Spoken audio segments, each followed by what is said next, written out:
तो पिछले एपिसोड में हमने देखा था कि अपने मैजिक नाइट एक सेरेमनी अटेंड करने गए थे क्योंकि उनको खुद जूलियस ने इनवाइट किया था। बट उधर एक छोटी सी फाइट होने लगती है रॉयल वर्सेस कॉमनर लोगों की। बट वो बात जैसे तैसे लायन किंग्स के कैप्टन रोकते हैं। बट उसी वजह से वो अपने राइवल सिल्वर ईगल के कैप्टन नोजल से एक छोटी सी टकराव में आ जाते हैं। इससे पहले कि वो फाइट करते या फिर कोई और तोड़फोड़ करते उनको खबर मिलती है कि रेड स्पिरिटो नामक बंदे ने क्लोवर किंगडम पर अटैक कर दिया। वो क्लोवर किंगडम से रिवेंज लेना चाहता है क्योंकि क्लोवर किंगडम ने उसको लात मारकर भगा दिया था। अपने मैजिक नाइट अपने किंगडम के लोगों को प्रोटेक्ट करने में जुट जाते हैं। क्लोवर किंगडम के सिटीजन उन ज़ॉम्बीज़ के चपेट में होते हैं। वो उनसे डर के चिल्लाकर भाग रहे होते हैं। सब तरफ सिर्फ तबाही तबाही नजर आ रही होती है। आस्था उस एक छोटी सी बच्ची को बचाने पहुंच जाता है जिसको रेड्स मारना चाहता था। रेड्स बोलता है मेरे को पता था कि मैजिक नाइट लोगों को बचाने आएंगे, पर देखो कौन आया, ब्लैक बुल का एक नौसिखिया।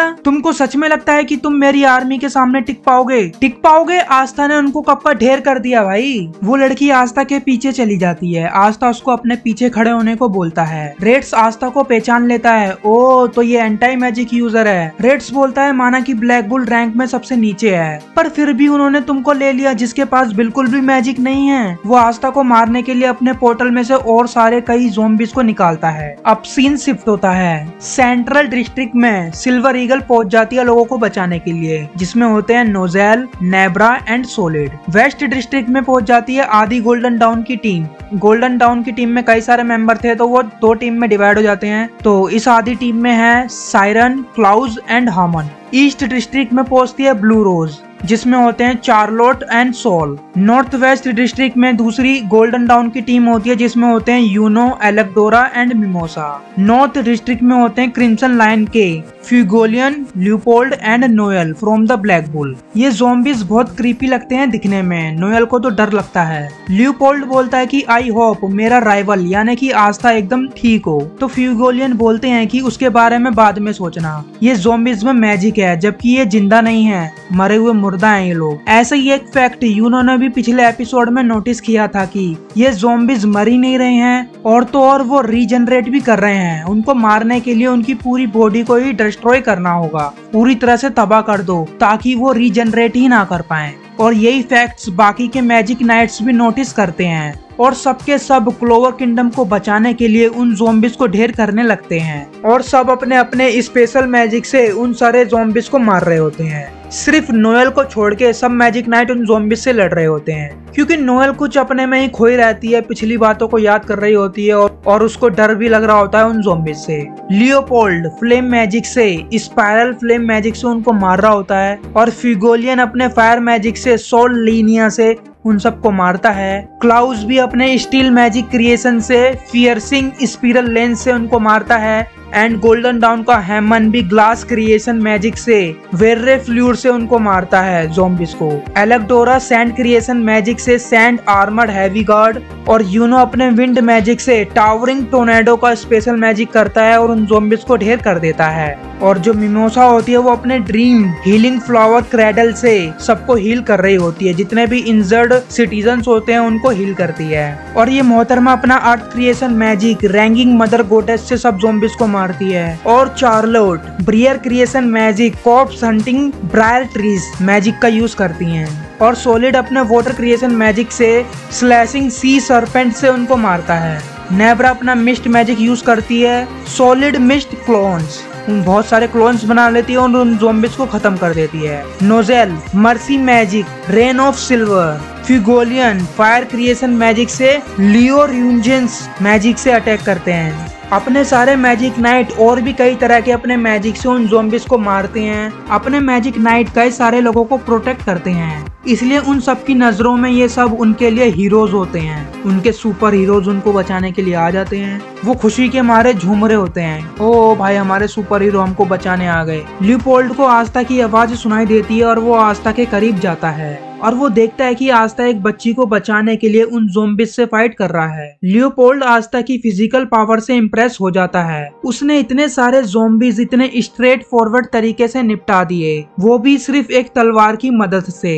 रेड्स के पास स्पेशल मैजिक भी है एंड उसका मैजिक इन कॉर्प्स यानी कि ये मुर्दे लाशें ये ज़ॉम्बीज के अंदर से कनेक्ट है। उसके पास एक ऐसी काबिलियत है वो जैसा चाहे इनको कंट्रोल कर सकता है। बट आस्था का मैजिक स्वॉर्ड का काम ही है कि मैजिक को नलिफाई करना, इसलिए आस्था को अपने दुश्मन ज़ॉम्बीज को सिर्फ जोर से हिट करना है और उन पे से रेड का मैजिक का असर खत्म हो जाएगा। आस्था ये बोलते हुए रेड्स पर हमला करता है कि तुम इनोसेंट पीपल पर अटैक क्यों कर रहे हो, मैं तुमको ऐसा सबक सिखाऊंगा कि तुम ऐसा दोबारा नहीं करोगे। तभी रेड्स अपने स्पेशल मैजिक यानी कि अपने पोर्टल से एक पावरफुल मुर्दे को निकालता है जो कि उसकी रैंक में नंबर 4 पर होता है। उसका नाम है जिम्मी और वो अपने कर्स मैजिक से आस्था पर अटैक करता है। आस्था के गाल पर एक घाव भी बन जाता है। फिर हमको ऊपर से एक सीन दिखाया जाता है जिसमें हम देख सकते हैं कि क्लोवर किंगडम का क्या हाल हो चुका है। सब जगह तबाही मची हुई है, सब जगह आग लगी हुई है। बट अपने हीरोज अपनी जी जान से उनसे मुकाबला करते हैं। वो ज़ॉम्बीज हैं तो बहुत कमजोर, वो अपने मैजिक नाइट के जितने पावरफुल नहीं हैं, बट वो आते ही रहते हैं। वो उनको मारते रहते हैं बट फिर भी एक के बाद एक वो आते ही जाते हैं।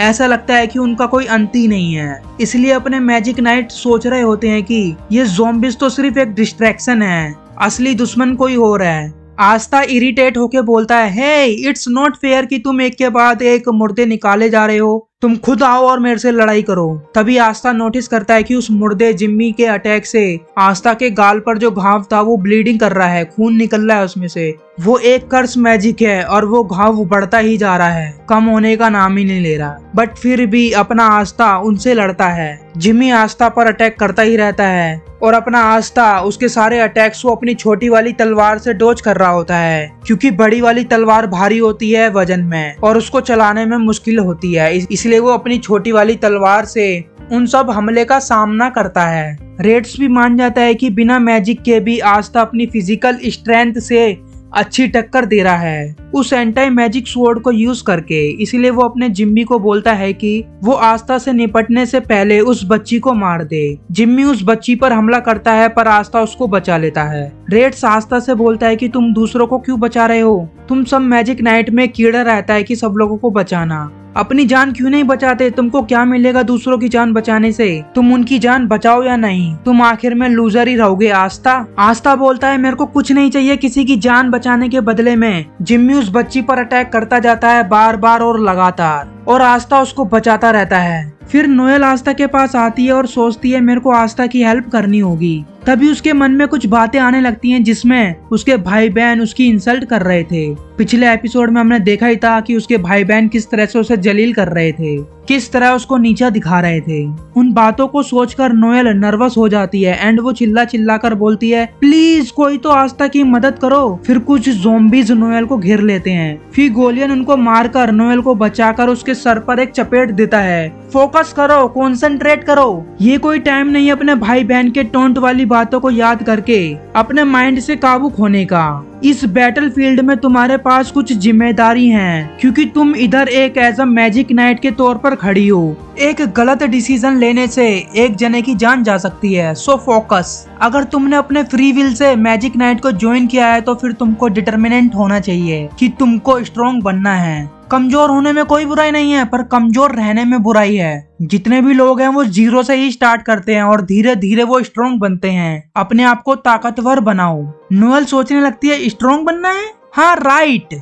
आस्था ने भी कई बार प्रूव्ड किया है कि वो स्ट्रॉन्ग बन रहा है। जब आस्था कर सकता है तो मैं क्यों नहीं कर सकती। आस्था अब थकने लगता है पर जिम्मी नहीं थकता। वो आस्था पर लगातार अटैक करता रहता है। आस्था भी उस बच्ची को प्रोटेक्ट करता रहता है बट उसके पेट में कई जगह वो कर्स अटैक लग जाता है। जिम्मी उस बच्ची पर अटैक कर देता है। आस्था को चोट लगी होती है इसलिए वो उसको बचाने में थोड़ा स्लो हो जाता है। उसकी स्पीड थोड़ी स्लो हो जाती है और वो उस बच्ची को बचाने में थोड़ा लेट हो जाता है। बट तभी नोएल उधर आके अपने मैजिक से उस बच्ची के चारों ओर एक मैजिक शील्ड बना देती है, जिस वजह से आस्था फ्रीली मूव कर पाता है। आस्था के चारों ओर कई सारे मुर्दा आ जाते हैं जिनको लियोपोल्ड अपने मैजिक से ढेर कर देता है। लियोपोल्ड आस्था को असिस्ट करता है और आस्था जिम्मी की ओर तेजी से बढ़ता है। वो टोर्नेडो की तरह घूमता है। वो जिम्मी के सारे अटैक से बचकर जिम्मी पर अटैक करता है अपनी तलवार से टोर्नेडो की तरह घूमते हुए और जिम्मी को ढेर कर देता है। लियोपोल्ड ने आस्था जैसा मैजिक नाइट कभी नहीं देखा, इसलिए वो आस्था से काफी इम्प्रेस होता है।